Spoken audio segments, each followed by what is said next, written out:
புதிய அரசாங்கத்தின் அமைச்சரவையில் முஸ்லிம் மக்களுக்கான பிரதிநிதி ஒருவருக்கு அமைச்சு பதவி வழங்கப்படாமை பெரிய சர்ச்சையை ஏற்படுத்தியிருப்பதன் காரணம் என்ன? அமைச்சரவை என்பது நாட்டை கட்டியெழுப்பதற்கான ஒரு பங்களிப்பு செய்யக்கூடிய ஒரு இயந்திரம். அப்ப அந்த இயந்திரத்தை ஒரு மதம் சார்ந்த ஒரு துறைக்காக அல்லது ஒரு பிரதேசம் சார்ந்த விடயங்களுக்காக பயன்படுத்துவது மிக தவறான ஒரு வழிமுறை.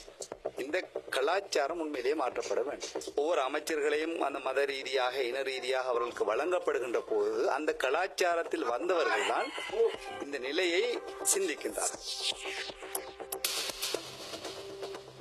தேர்தலில் தோல்வியடைந்த முன்னாள் பாராளுமன்ற உறுப்பினர்கள் அமைச்சர்களுக்கு வழங்கப்பட்ட வீடுகளை நாளைய நாளுக்குள் திருப்பி அளிக்குமாறு அரசாங்கம் கோரிக்கை விடுத்திருக்கிறது.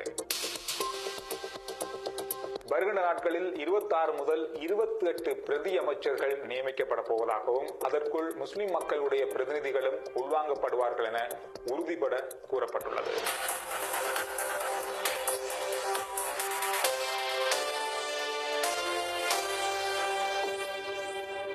நேற்றைய நாள்ல அமைச்சுக்கள் பதவியேற்றதை தொடர்ந்து பரபரப்பான ஒரு விஷயமா பேசப்பட்டது. அமைச்சுக்கள் இவங்களுக்கு எல்லாம் வழங்கப்பட்டது பற்றி பேசப்பட்டிருந்தாலும் கூட குறைந்த அளவான அமைச்சர்கள், இதுவரையில் இல்லாத அளவான குறைந்த கேபினெட் அமைச்சர்களை கொண்ட ஒரு அரசாங்கமாக பழைய காலத்து 19ஆம் ஆண்டு 20ஆம் ஆண்டு 2015ஆம் ஆண்டு உடைய அதே இடத்திலிருந்து எடுக்கப்பட்ட புகைப்படங்களும் நேற்றைய நாள் எடுக்கப்பட்ட புகைப்படங்களும் பரவலா சமூக வலைதளங்களில் பார்க்கக்கூடியதாக இருந்தது. ஆக குறைந்த அமைச்சரவை கொண்ட அமைச்சர்களாக இந்த அரசாங்கத்தால் நியமிக்கப்பட்டிருந்தாலும் இருந்தாலும் இன்னும் 4 அமைச்சர்கள் இருக்காங்க. அதே போல 20 முதல் 26 பிரதி அமைச்சர்கள் இருக்கிறதா சொல்லப்படுகிறது. ராஜாங்க அமைச்சர் அவர்களுடைய இந்த அரசாங்கத்தில் இருக்க மாட்டாங்க அப்படின்றது இன்றைய நாளையும் உறுதிப்படுத்தப்பட செய்தியாக இன்றைய நாளையும் வெளியாகி இருக்கிற நேரத்தில் ஏன் முஸ்லிம் மக்களுடைய பிரதிநிதியோ அல்லது முஸ்லிம் அமைச்சர் ஒருவர் நியமிக்கப்படல அப்படின்ற குறைபாடு குற்றச்சாட்டு அதற்கான விமர்சனம் வந்தது, எதற்காக வந்தது, என்ன நடந்திருக்கிறது அப்படின்றத நாங்க இந்த வீடியோல பார்க்க போறோம். அதற்காக நாங்க இப்ப வந்திருக்கிறோம் தேசிய மக்கள் சக்தியினுடைய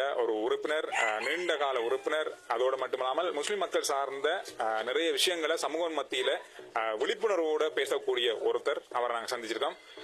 வணக்கம். வணக்கம் சந்துரு. நான் தாகா ஐன்ஸ்டீன்.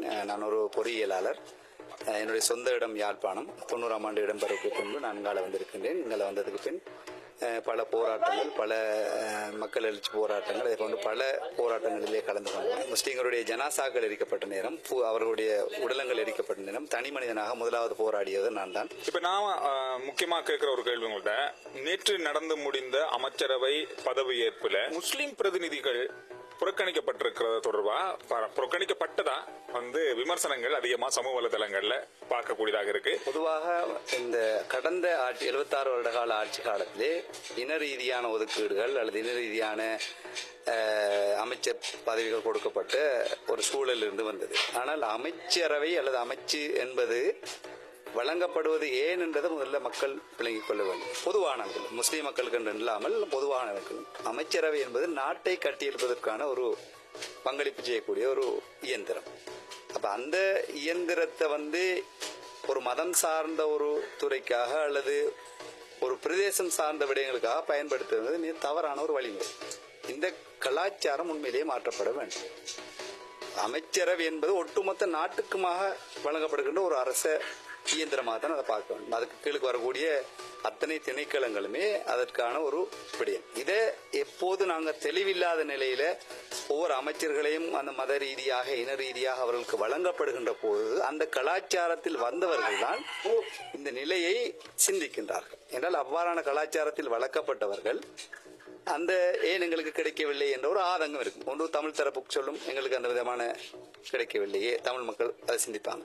அதே போல முஸ்லீம் மக்களும் அந்த விடயத்தை சிந்திக்கக்கூடியவங்களாக இருக்கிறாங்க. ஆனால் முதல்ல நாங்கள் எல்லாரும் விளங்கிக் கொள்ள வேண்டிய விஷயம்தான், அமைச்சு அல்லது அமைச்சரவை என்பது இந்த நாட்டுக்கானது, ஒரு பிரதேசத்துக்கானதோ அல்லது ஒரு இனத்துக்கானதோ அல்ல. ஆகவே அந்த விடயத்தில் நாங்கள் தெளிவடைவோமாக இருந்தால் இந்த கேள்விக்கான பதில் அதிலேயே முற்றுமுழுதாக ஆரம்பத்திலே வந்துவிடும். ஆகவே இந்த அமைச்சரவையிலே 21 அமைச்சர்கள் இடம்பெற்றிருக்கிறார்கள். இந்த 21 அமைச்சர்களிலே 2 தமிழ் பேசக்கூடியவர்கள், அதாவது நமது முன்னாள் நீண்டகால உறுப்பினர், இந்த கட்சியினுடைய நீண்டகால உறுப்பினர், மக்கள் விடுதலை முன்னணியின் காலத்திலிருந்தே இந்த கட்சிக்காக செயற்பட்டு வந்தார். முன்னாள் பாராளுமன்ற உறுப்பினரும் கூட ராமலிங்கம் சந்திரசேகரன் ஐயா அவர்களும் தோழர் அவரும் அதே போன்று கடந்த தேர்தலின் போது பேசு பொருளாக்கப்பட்ட சகோதரி சரோஜா போல்ராஜ் அவருடைய ஒரு 2019ஆம் ஆண்டு பெண்கள் உரிமை குறித்த விடயத்திலே பேசப்பட்ட ஒரு வீடியோவை பேசு பொருளாக்கி அதில் மூலம் அரசியல் லாபமும் அல்லது கட்சிக்கான இருக்கக்கூடிய ஆதரவை இல்லாமலாக்குவதற்காக எடுக்கப்பட்ட அந்த இருவரும் அதில் குறிப்பாக உள்வாங்கப்பட்டிருக்கிறார்கள். மற்ற 19 பேருமே பார்க்கின்ற போது அடிப்படையை பார்க்கின்ற போது கட்சியின் முக்கியமான முன்னாள் உறுப்பினர்கள் ஆரம்ப காலத்திலிருந்து இந்த கட்சிக்காக, அதாவது இந்த கட்சியினுடைய இந்த 45 வருட கால அல்லது இந்த 1979ஆம் ஆண்டிலிருந்து இன்று வரையில் இருக்கக்கூடிய காலத்தில் அந்த கட்சிக்காக தங்களை முற்றுமுழுதாக ஒட்டுமொத்தமாக தியாகம் செய்தவர்.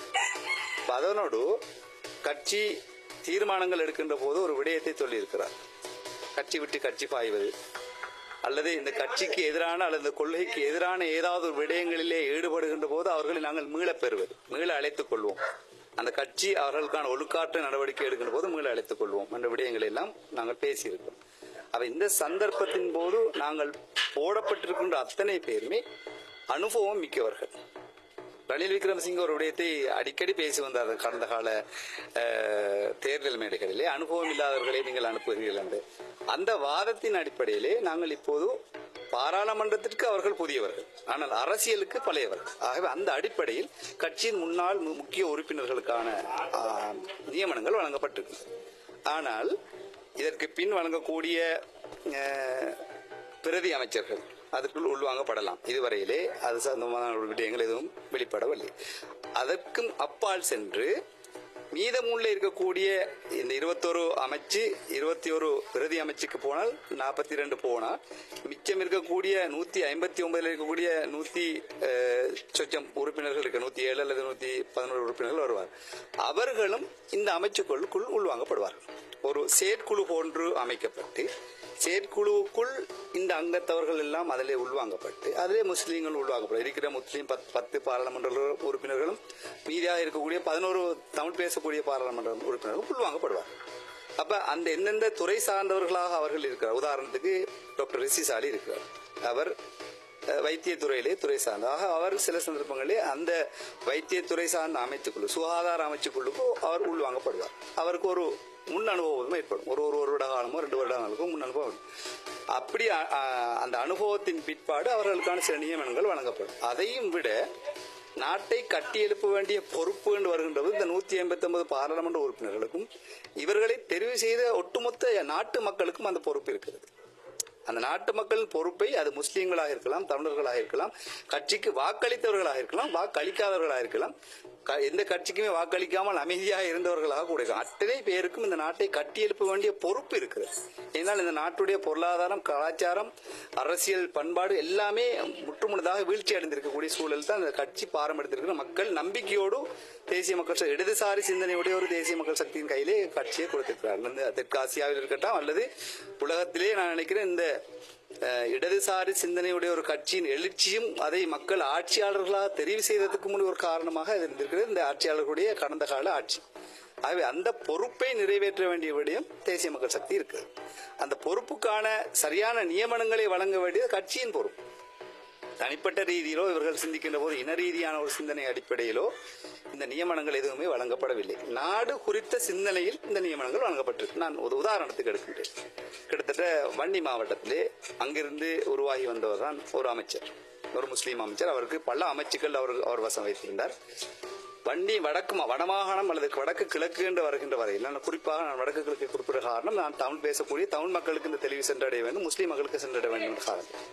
அது முழுக்க முழுக்க விவசாயத்தை நம்பிய பிரதேசம். அந்த மாநிலம் என்பது முழுக்க அது விவசாயத்தை நம்பிய பிரதேசம். எந்த அமைச்சர் அந்த பிரதேசத்தை அபிவிருத்தி செய்ய வேண்டும் என்ற அடிப்படையில் விவசாய அமைச்சர் எடுத்திருக்கிறார்? யாருமே எடுக்கவில்லை. அவர்கள் எதில் லாபம் தேட முடியுமோ அந்த அமைச்சர் அவர் பெற்றுக்கொண்டார். பொருளாதார அமைச்சர் எடுத்தாரா, இப்படியான பல அமைச்சுக்கள் எடுத்தெல்லாம் அவர்களுக்கு சார்ந்ததா இருக்கு. நான் நினைக்கிறேன் ஒரு 2-3 வாரங்களுக்கு முன் டாக்டர் ஹாலிக் என்ற ஒருவர் அமெரிக்காவிலிருந்து விஜயம் செய்திருந்தார். அவர் அமெரிக்காவிலிருந்து பல உதவிகளை வடக்கிலே உள்ள முசலி பிரதேசத்துக்கு நிறைய வழங்கியது. இந்த குழாய் நீர் நிலத்தடி நீரை குழாய் நீர் அதாவது நீர்ப்பாசனம் சம்பந்தப்பட்ட விடயங்கள் சில வீடுகள் கட்டி கொடுத்தது. அப்ப அந்த பிரதேசத்துக்கு அவர் நேரடியாக சென்றதில்லை. ஆனால் கள விஜயத்தை மேற்கொண்டிருந்தார். கடந்த தேர்தலின் போது தேசிய மக்கள் சக்திக்கு ஏதோ ஒரு விதத்தில் நாங்கள் உதவ வேண்டும் என்ற ரீதியில் அவர் பகிரங்கமாக சேர்த்தார். அங்கு சென்ற நேரம் அவர் குறித்து மிக மனவேதனையோட ஒரு குறிப்பிட்ட விடயம் தான் 15 வருட காலம் கேபினட் மினிஸ்ட்ரியில் இருந்த ஒரு மினிஸ்டர் இருந்த பிரதேசம் 20 வருட கால பல பாராளுமன்ற உறுப்பினர்களை கொண்ட இந்த பிரதேசத்திலே அரசியல் கலாச்சார அனைத்து துறையிலும் பின்தங்கிய கிராமங்கள் இருக்கக்கூடிய பிரதேசம் இந்த பகுதியில் இருக்கிறதா எனக்கு சொல்ல வெக்கமாக இருக்கிறது, கவலையாக இருக்கிற என்ற விடயத்தை அவர் வெளிப்படுத்தி இருக்கிறார். அப்ப இப்படி கேபினட் மினிஸ்டர் இருக்கக்கூடிய அந்த பிரதேசத்துல கூட அந்த கேபினட் மினிஸ்டரும் அந்த பிரதேசத்தை கூட அபிவிருத்தி செய்யல. உதாரணத்துக்கு சொல்ல 89ஆம் ஆண்டு முஸ்லீம் காங்கிரசின் ஸ்தாபக தலைவர் அஷ்ரப் இருந்தார்.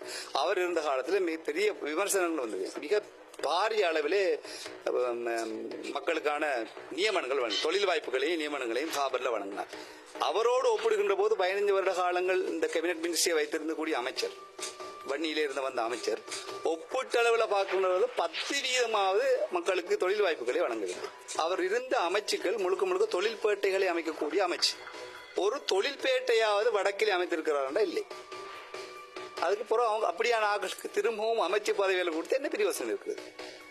அவர்கள் நாடு குறித்து சிந்திக்கவும் இல்லை, அவர்களுடைய பிரதேசம் குறித்து சிந்திக்கவும் இல்லை, அவர்களுடைய இனம் குறித்து கூட சிந்திக்கவில்லை. அவர்களுக்கு வழங்கப்பட்ட அமைச்சு பதவிகளை வைத்து அப்படியாப்பட்ட நிலையில் இருக்கின்ற போது மீண்டும் முஸ்லீம்கள் அந்த இனவாத ரீதியாக சிந்திப்பதை விட்டுவிட்டு நாடு தேசிய ரீதியிலே முதலில் சிந்திக்க வேண்டும். நாங்கள் இருக்கின்ற நிலை திவாலான ஒரு நாட்டை எங்களிடம் தந்திருக்கின்றார். அந்த திவாலான நிலையில் இருக்கக்கூடிய நாட்டை கட்டியெழுப்ப வேண்டிய பொறுப்பை மக்கள் எங்களுக்கு தந்திருக்கின்றார். வாக்களித்தவர்களும் வாக்களிக்காதவர்களும் இந்த இடதுசாரி சிந்தனையுடைய தேசிய மக்கள் சக்தியை நம்புகின்றார்கள்.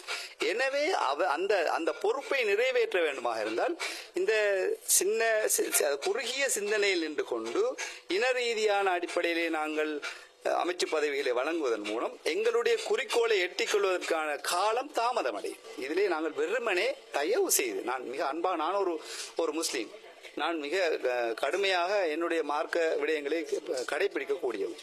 யாரும் என்ன குற்றம் சொல்லக்கூடிய அளவில் என்னுடைய மார்க்க விடயத்தில் நான் மிக வலிமையாகவும்